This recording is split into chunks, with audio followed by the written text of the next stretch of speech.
bilirsen, gözlerinden görürəm, sen de çok sevirsen. Neyleyim kıskanıram, niye inciysen? Günah özündedir ki bu kadar güzelsen. Kim salam verse mənə, onu söz edirsən. Azacık naz edersen, tez küsüb gedirsən. Mənə baxanları da hey həvələyirsən. Nə əlini üzürsən, nə də ki gedirsən. Yok yok deme sevgilim, barışak seninle. Beni bağışla gülüm, ayrılma benimle. Git git sevmirəm, düşmüşsən gözümdən. Məni süzə süzə sən, razısan özündən. Yok yok deme sevgilim, barışak seninle. Beni bağışla gülüm, ayrılma benimle. Git git sevmirəm, düşmüşsən gözümdən. Məni süzə süzə sən, razısan özündən.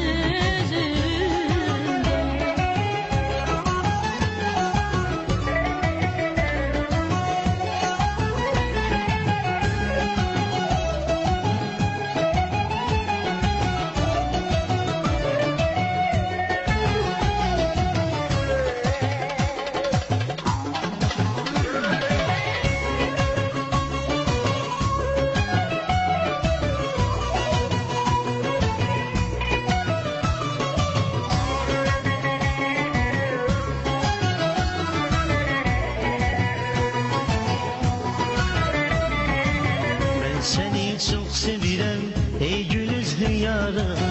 Görəndə şıx cemalın, üzülər bu canım.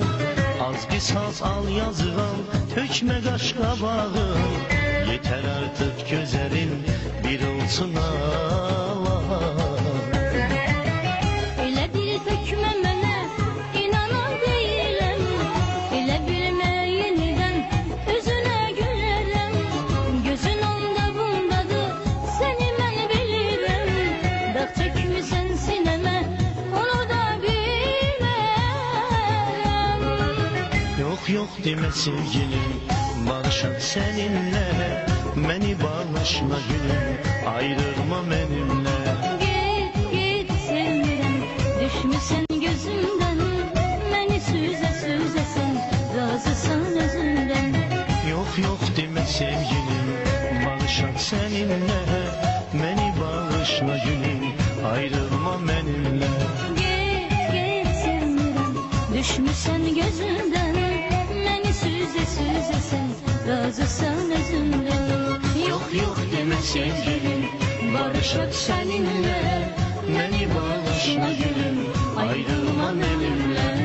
Yok yok deme sevgilim, barışak seninle. Beni bağışla gülüm, ayrılma benimle. Yok yok deme sevgilim, barışak seninle. Beni bağışla gülüm, ayrılma benimle. Yok yok deme sevgilim, barışak seninle. Beni bağışla gülüm, ayrılma benimle.